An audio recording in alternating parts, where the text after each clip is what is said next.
Dave, it is time to start yet another show. As you know, I'm very excited. We ask you trivia questions either about the show or just regular trivia questions that everyone should know. And of course I know that. Yes, you do know that. Okay, so here's your trivia question I'm asking you at the beginning of this show, Dave. Okay, According to a children's rhyme, what year did Columbus sail the ocean blue? 1492. Yes, Dave, that is right. Okay. Why? Because the way you stuttered So it out, random. Why? I was like, "What is it?" Okay. I was like, "Why is this making him nervous?" I'm just surprised that that's what you asked me. Really? Is that it, or were you sure of the answer? Both. Oh, great! Everybody, check us out at Six Unseemly on all social media and unseemlyquestions.com.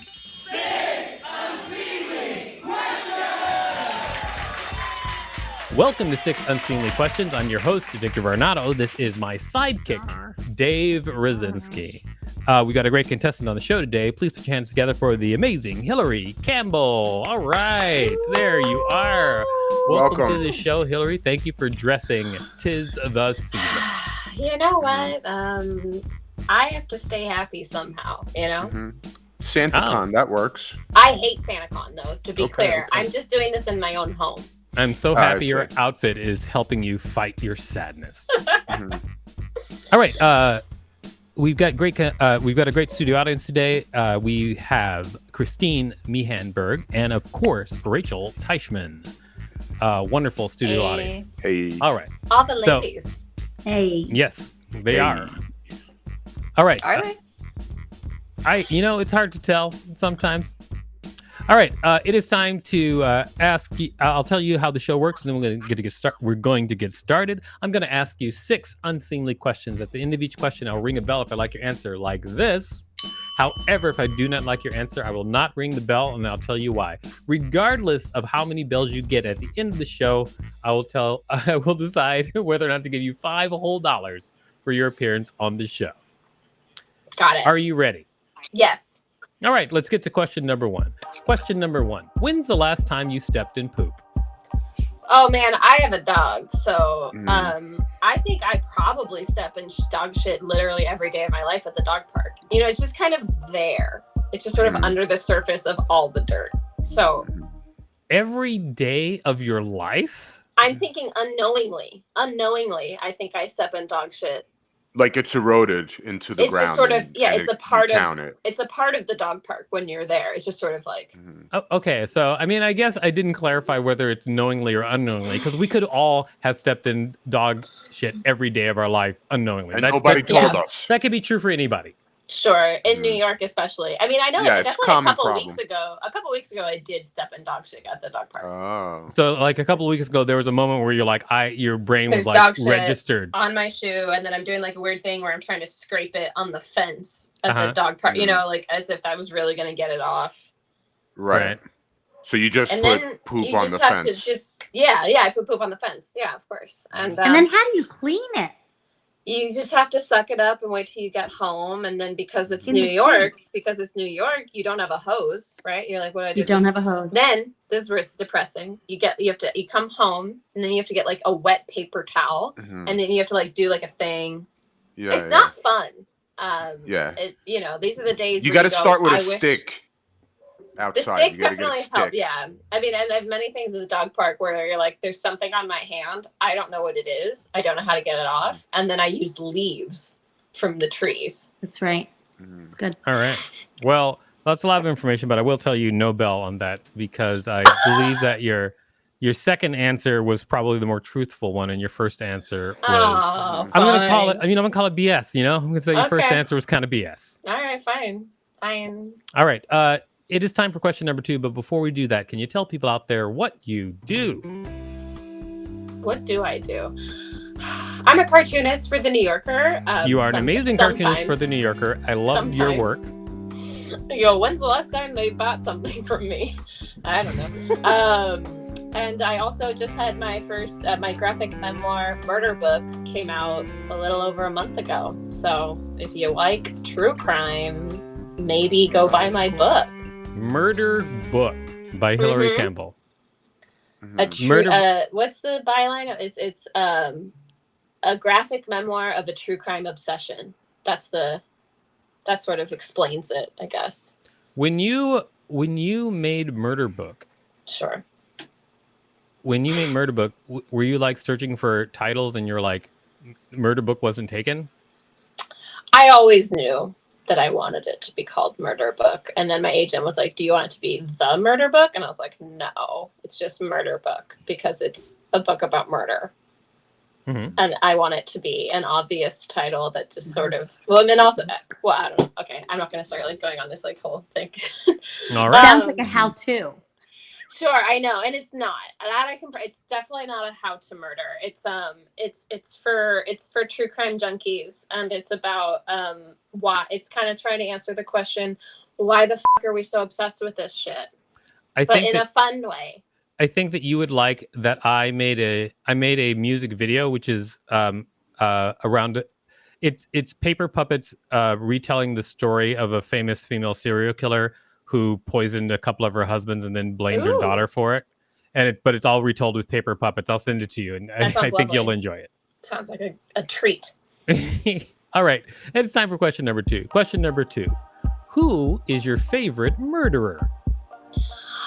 Oh my! I mean, I have a place in my heart, and when I say that, I don't mean it, but I like to say it, for the Zodiac Killer, because we'll never know who it is. And because every 10 years, somebody's like, it was my uncle. It was definitely my uncle. And then they like go on this whole like rampage in their life. They're like, it was my uncle. And then it turns out it definitely wasn't their uncle. But the Zodiac mystifies me. It really, he just hated people on Lover's Lane. Like, can you just imagine someone so pissed off that other people like each other, and that he couldn't take it?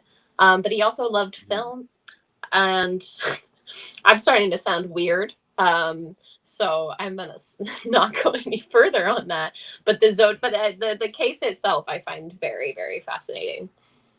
I actually don't know a lot about the Zodiac Killer, and so it's a West Coast thing. So that could be. I don't actually know where you're from, Victor. Oh, I am from the South and Minneapolis. Minneapolis. Oh, cool. Yes. My dad's got a old timey family cabin north of Minneapolis. But yeah, it's growing up, like the Zodiac out there is like it's from the 70s. It's like, this guy was one of the first kind of early serial killers of the time. He's like right before Bundy. But he sent letters to all the newspapers, and he was very involved in the media, wanted all this attention for the things that he had done. But then it turns out only like the first 6 cases, like the first 6 murders, he was actually responsible for. But then he started taking credit for murders everywhere. Like, cause I think he was clearly obsessed with the sort of fandom that was starting to surround him, and all the press and stuff. And but according to the books, some of the earlier books on him, it was really just like, it all kind of just started that he was just very upset with this one woman didn't like him, which is kind of a classic serial killer story. But I thought it was so popular. I mean, it is, but then you kind of come out here and not everybody knows about this like very infamous case from mostly all over California, I guess. You would be great at serial killer Trivial Pursuit. I would. That is true. 100%. Hundo P. I would say Hundo P. I Mm-hmm. learned that from a friend of mine, Ryan. All right. So I'm going to give you a bell on that because that was incredibly engaging. Well, thank you. Okay. I'm doing better. All right. It is now time for question number 3. Question number 3. Okay. Where does courage come from? Courage comes from, well, obviously it makes me think of The Wizard of Oz, right? And it's obviously. the lion. Yeah, I thought so. The lion needed courage, but where did he get it? I don't know. You don't know how the Wizard of Oz ends? Where does he get it? I know that the Tin Man wanted a heart, but how does he get courage? All of their gifts were within them all along, so he just had it. Oh, okay. Courage comes within yourself. Isn't that kind of boring, though? You want to be like, yeah, I bought it at Target. Like, what do you mean? Where did I get it? I got it at Target. Yeah, who needs vulnerability anyway? Boo. No. Yeah, and who needs a brain? Courage. Yeah, I mean, I'm botching all these answers basically, but No, I think the answers might be unbotchable. I guess courage comes from love and support within yourself. I don't know. I didn't know I was going to get an existential question. Well, no bell because you whined about it. Yes, you got an existential question, and you whined about it, no bell. All right. I whine about everything, so. But it's now time for question number 4. Question number 4. Are you a romantic? Yes. What makes you a romantic? Because I've seen way too many movies. And you have an expectation of how your life's gonna go, because my mom trained me. I wouldn't sleep in my own bed until I was like 12, which is, very disturbing for my parents. And my mom finally got me to sleep at night in my own room and bed by having me watch Sleepless in Seattle every night of my life. And so then that kind of got ingrained in me. Do you have brothers and sisters? Thank you for that tip, Hilary. Thank you. I have a 4-year-old. Won't leave me alone. So. Oh, yeah. So my mom finally was like, if we put the movie on, she felt I would feel more safe in a room. Yes. Okay. It's still to this day, the thing that scares me is silence. Wow. Yep. I mean, Christine is eating up. Yeah, she's about to use it. I can see it on your face. Absolutely. That was like gold to her. So Hilary, do you have brothers and sisters? Do I have what? Brothers and sisters. Yeah, I got a lot of them. I have 2 sisters and a brother. And they're all way older than me. So I was like the little baby of the family. And I could not handle being alone. Like, my wife tells the same story about sleeping in her parents' bed until she was like older. Yeah. And then when she asked why she didn't have brothers and sisters, they told her it was because of her sleeping in the bed all the time. Here's the thing. You kind of 86'd the old sexual life between us. Whoopsies. Amazing. Well, you know what? I'm going to say I'll give you a bell on this one. Thank you. You've seen so many TV shows. Oh my God. I messed up from it, This is actually really funny because it rolls right into the next question we wrote for you. And I think the answer will probably be interesting. We'll see. Is there a TV show you know everything about? Yeah. Frasier. Really? Frasier's my favorite show. Oh my God. Go ahead. If I could move into the Frasier apartment and just live within that family, I'd be the happiest. It brings me great comfort. Okay, no, also Law and Order though. So which one? Original Law and Order. Okay. The first answer was way better, Hill. Okay, I know, yeah, but I'm just being on like the other thing that I know everything about. Okay. I love Frasier, and I think it's like the cozy. I love the color scheme. I feel really safe, which also goes back to like the other thing. Like I had my old little box TV, in my room when I was finally starting to sleep by myself, and it had like 4 channels, and then like there were Frasier reruns on in the middle of the night that I would like watch, and I didn't understand any of the jokes, obviously, but I just loved the banter. Everyone going like, haha, da, da, da, da, da, da, and like little quips back and forth with each other. And then Daphne's funny. And I'm a Frasier head, right? There's a new thing on the internet that's called Frasier Bane, where it's like people like are obsessed with like finding like scenes in the wild and like art and like architecture and decor that look like they could have been inside Frasier. So Frasier lives. Okay. What was the name of the dog on Frasier? Eddie. Wow, I didn't know that. Yeah. I knew there He's was a a little dog, terrier. but I didn't know what his name was. Yeah, I he's a couldn't little have. Jack Russell Terrier that everybody hated. Actually, I think he was a menace to the set, because wow. Jack Russell Terriers are not the greatest dogs. Sorry, someone will get mad at me for this, but they're little shits. Did anybody else know that Eddie was the name of the dog? Mm. No. All right. Wow. Okay, I guess it holds up. I got the ding. It definitely held up. All right, it is time for question number 6. Okay. Question number 6. What should you consider when drawing a butt? Okay, you should always consider making sure the thighs come together.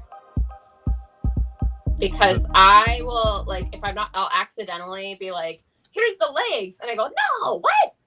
Like, the thighs come together. There's no, like, there's no, like, weird gap, you know, unless you're really, you know, not normal. Sorry,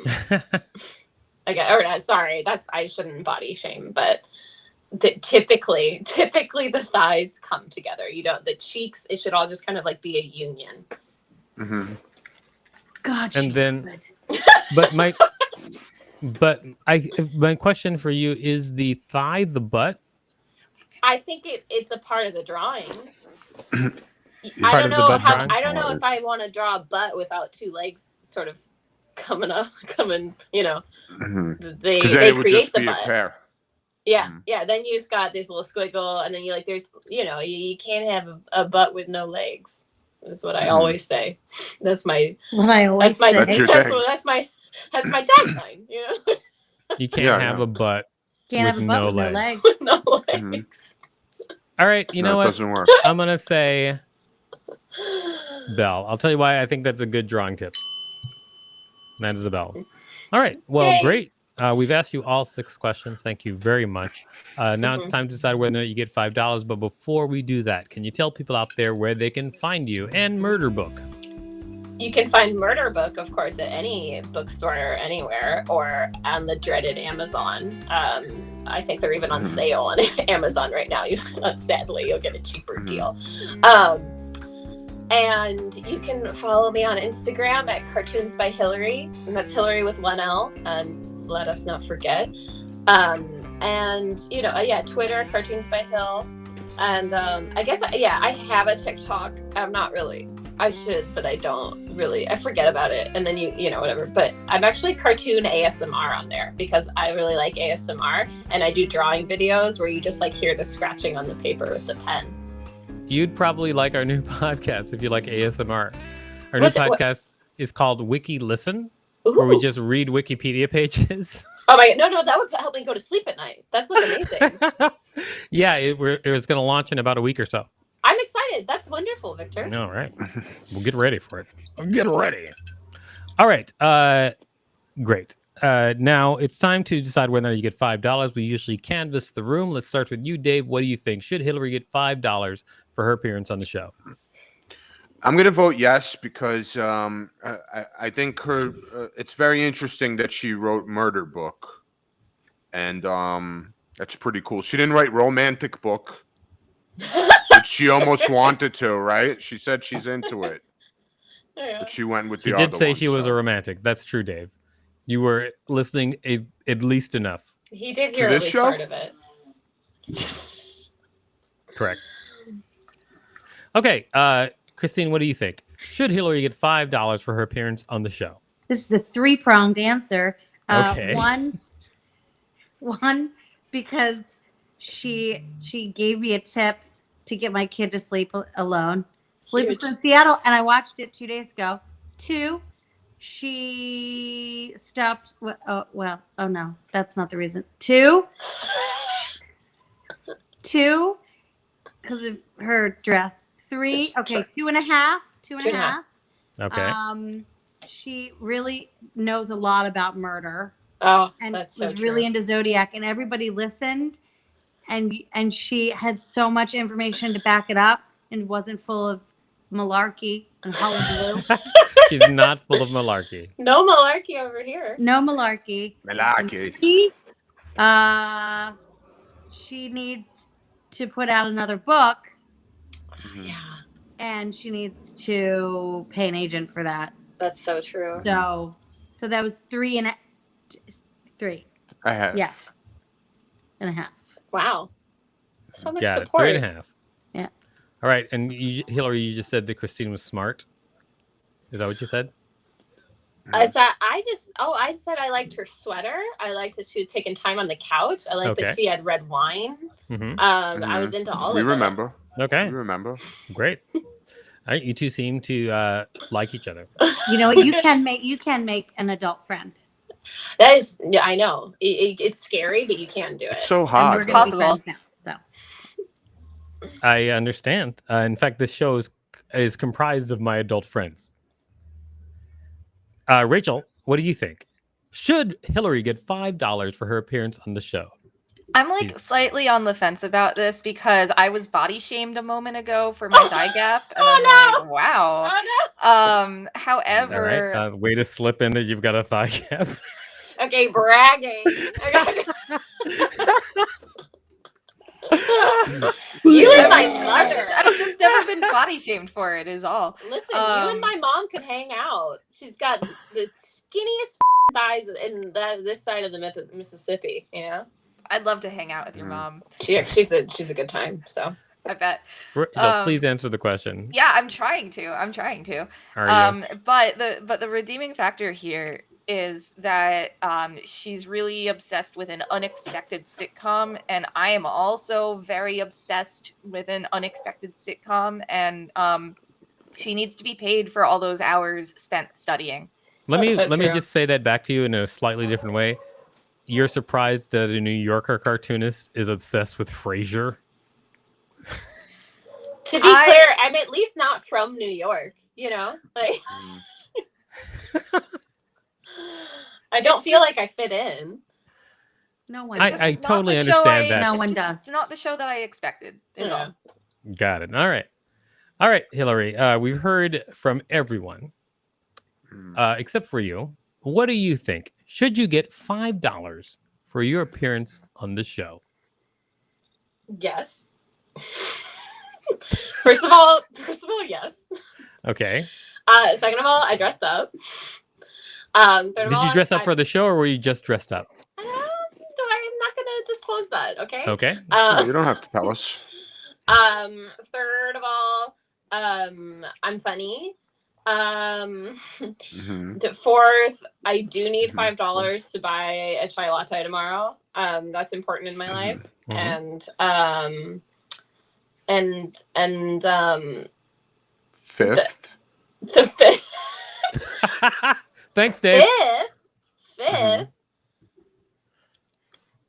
I'm still thinking about bananas, but only because I like banana bread, and like that's the only way I'll eat bananas, and that has nothing to do with it. Well, You know, I'll tell you what. When you started making a list, I was like, no $5 for Hillary. When you started making a list, but I'm I still thinking will about say bananas. this. I will say this.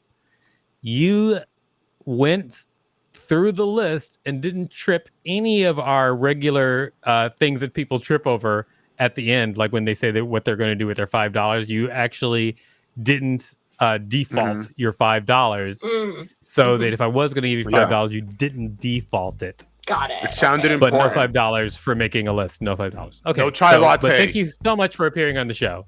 You were great. All right, time to wrap this up. Dave, what did you learn from this week's show?